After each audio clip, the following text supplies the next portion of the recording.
se comporta la sombra en la construcción del enemigo en la vida política? Sam King, escritor, profesor y filósofo norteamericano, autor del libro Su viaje mítico, nos dice al respecto: para crear un enemigo, toma un lienzo en blanco y esboza en él las figuras de hombres, mujeres y niños. Sumerge en la paleta inconsciente de tu sombra enajenada un gran pincel y emborrona a los extraños con los turbios colores de la sombra. Dibuja en el rostro de tu enemigo la envidia, el odio y la crueldad que no te atreves a admitir como propios. Ensombrece todo asomo de simpatía en sus rostros. Borra cualquier indicio de los amores, esperanzas y temores que se constelan caleidoscópicamente en torno al corazón de todo ser humano. Deforma su sonrisa hasta que adopte el aspecto tenebroso de una mueca de crueldad. Arranca la piel de los huesos hasta que asome el esqueleto inerme de la muerte. Exagera cada rasgo hasta transformar a todo ser humano en una bestia, una alimaña, un insecto. Llena el fondo del cuadro con todos los diablos, demonios y figuras malignas que alimentan nuestras pesadillas ancestrales. Cuando hayas terminado el retrato de tu enemigo, podrás matarlo y descuartizarlo sin sentir vergüenza ni culpa alguna. Porque entonces lo que destruirás se habrá convertido en un enemigo de Dios o en un obstáculo para la sagrada dialéctica de la historia. Por su parte, Carl Gustav Jung decía: en nuestra época estamos empezando a comprender que las personas que habitan más allá de la montaña no son demonios de cabezas rojas ni tampoco son los responsables de toda la maldad que existe en este lado de la montaña. Goethe, por su parte, nos señala que nuestros amigos nos enseñan lo que podemos hacer, nuestros enemigos lo que debemos hacer. Y Santidera, por otro lado, también nos dice: tener un enemigo es como poseer un tesoro oculto en nuestra propia casa, sin haber realizado esfuerzo alguno por conseguir. Debemos cuidar a nuestros enemigos porque ellos constituyen la mejor ayuda en el camino que conduce a la iluminación.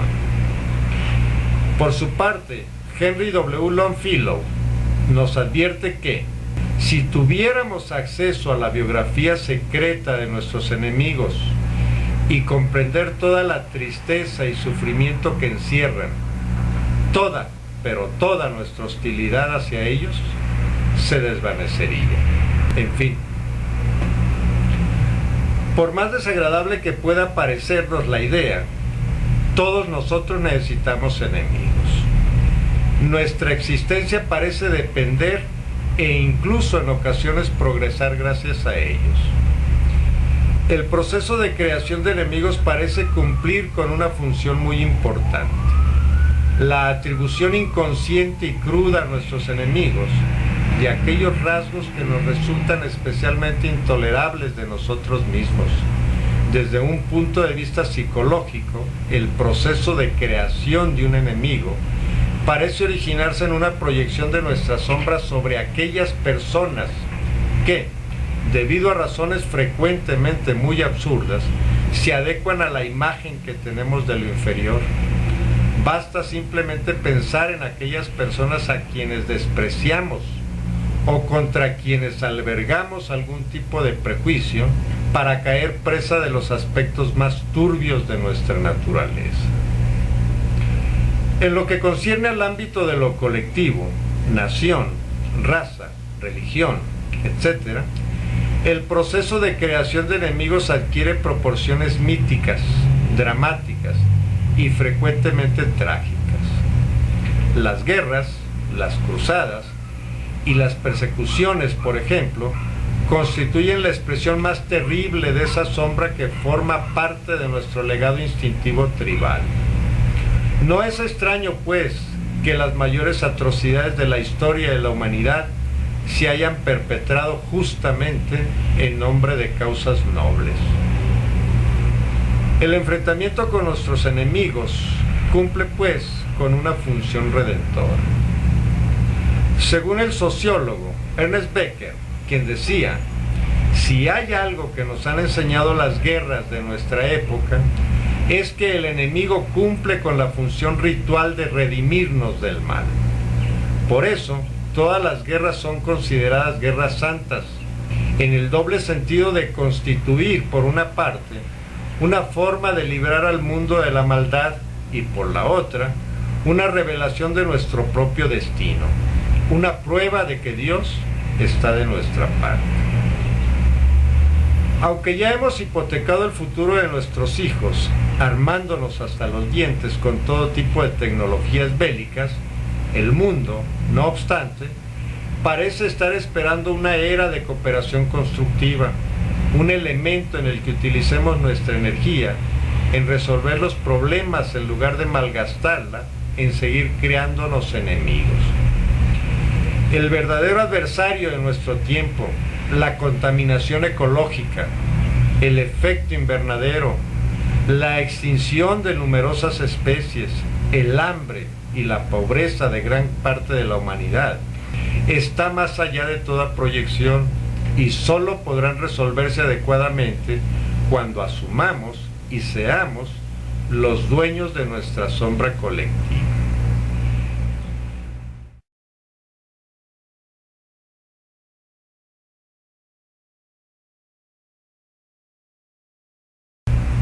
¿Cómo iluminar la oscuridad? Dante Alighieri nos dice: en la mitad de la vida extravié el camino correcto y me encontré en un bosque oscuro. Pero, por doloroso que sea perderse, morir lo es todavía más. Para recuperar nuestra sombra, tenemos que enfrentarla e integrar sus contenidos en una imagen global más completa de nosotros mismos. El encuentro terapéutico con la sombra suele comenzar en la madurez física, cuando nos damos cuenta de los efectos limitadores de la represión, cuando ponemos en cuestión los valores que hasta ese momento habían gobernado nuestra vida, cuando se tambalean las esperanzas que habíamos depositado en nosotros mismos y en los demás, cuando nos sentimos abrumados por la envidia, los celos, el impulso sexual y la ambición, o cuando se desmoronan estrepitosamente nuestras más firmes convicciones. En cualquier caso, el trabajo con la sombra puede aparecer siempre que nuestra vida parezca estancarse y perder todo su interés y sentido. Según Jung, para la mayor parte de nosotros, la actualización de la sombra constituye un problema eminentemente práctico. Lo que denominamos trabajo con la sombra es el proceso voluntario y consciente de asumir lo que hasta ese momento habíamos decidido ignorar o reprimir. La terapia, por tanto, exige que nos hagamos cargo de aquello que habíamos sacrificado en aras de un ego ideal y que reorganicemos nuestra personalidad sin dejar de lado nuestros aspectos más destructivos. Pero, para poder establecer este nuevo orden, es necesario que afrontemos y nos liberemos de las ilusiones que hemos alimentado hasta ese momento. En su libro Paseo por la Tierra, el sociólogo Philip Slater describe el trabajo terapéutico del siguiente modo: aunque puedan experimentar regresiones puntuales, los pacientes que emprenden un trabajo psicoterapéutico no retornan literalmente a la niñez para desaprender las pautas de conductas destructivas que han aprendido a lo largo de su vida.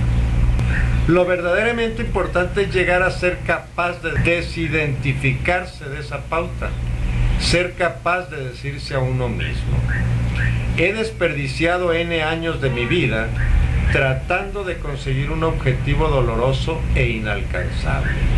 Pero, por más deplorable que esto sea, ahora tengo la oportunidad de cambiar. Sin embargo, esta es una tarea difícil porque tenemos la tendencia de racionalizar nuestros errores como parte necesaria del proceso de desarrollo. Por ejemplo, el error que cometí me enseñó a ser disciplinado. O bien, también tenemos la tendencia a declinar nuestra responsabilidad. Eso era antes de que lo tuviera claro. Cuando renunciamos a ese tipo de maniobras evasivas, nos vemos abocados a la desesperación, pero como lo señala Alexander Lowen, la desilusión es lo único que puede curarnos de la ilusión.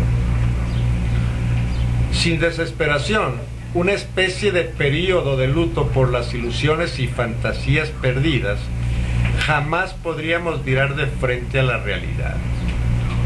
Quizás haya personas que no puedan superar la desilusión, pero lo cierto es que sin ella no puede tener lugar un cambio de naturaleza verdadera.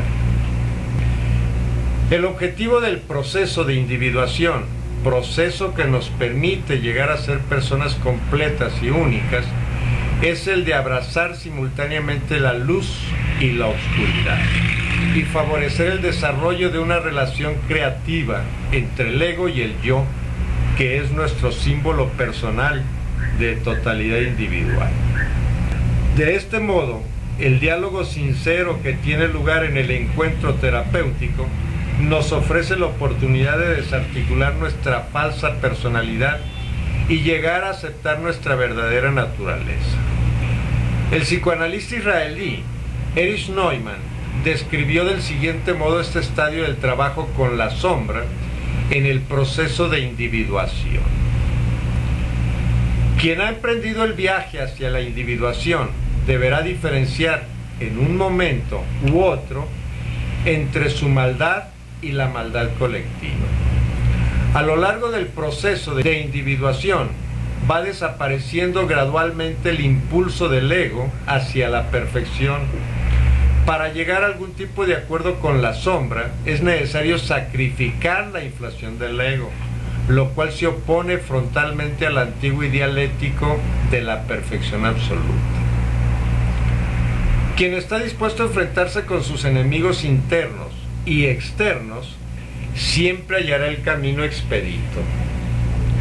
Según Jung, el trabajo con la sombra exige un acto fundamental de reconocimiento y en ocasiones de catarsis. El hombre moderno debe redescubrir la fuente más profunda de su vida espiritual, pero para ello no le queda más remedio que luchar contra el mal, afrontar su sombra e integrar al diablo.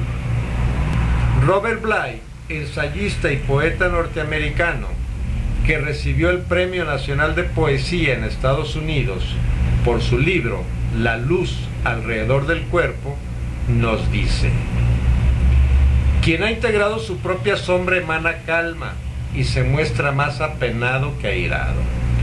Si los antiguos están en lo cierto, la sombra no solo contiene información, sino que también encierra inteligencia y energía. Es por ello que quien ha integrado su propia sombra dispone de más energía e inteligencia que quien no lo ha hecho así. Y don Antonio Machado nos deleitó con lo siguiente: anoche cuando dormía, soñé, bendita ilusión, que una colmena tenía dentro de mi corazón, y las doradas abejas iban fabricando en él, con las amarguras viejas, blanca cera y dulce miel. Y por su lado Jesús nos mandó decir: si permites que lo que está en tu interior se manifieste, eso te salvará. Si no lo haces, te destruirá. No existe ninguna triquiñuela mental, ningún método fácil para integrar nuestro lado oscuro. Para llegar a integrar la sombra es necesario realizar un esfuerzo laborioso y prolongado, un esfuerzo que exige todo nuestro compromiso y toda nuestra atención, y el apoyo afectuoso de otras personas que hayan recorrido ya ese tramo del camino. Integrar a la sombra no significa relegarla a la oscuridad del inconsciente y dedicar todo nuestro empeño en alcanzar la iluminación, como parecen preconizar ciertas tradiciones orientales.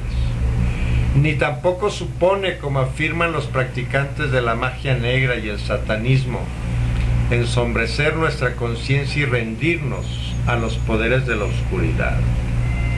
No. Trabajar con la sombra nos obliga a adoptar otros puntos de vista, a responder a las demandas de la vida con nuestras cualidades menos desarrolladas, con nuestras facetas más instintivas.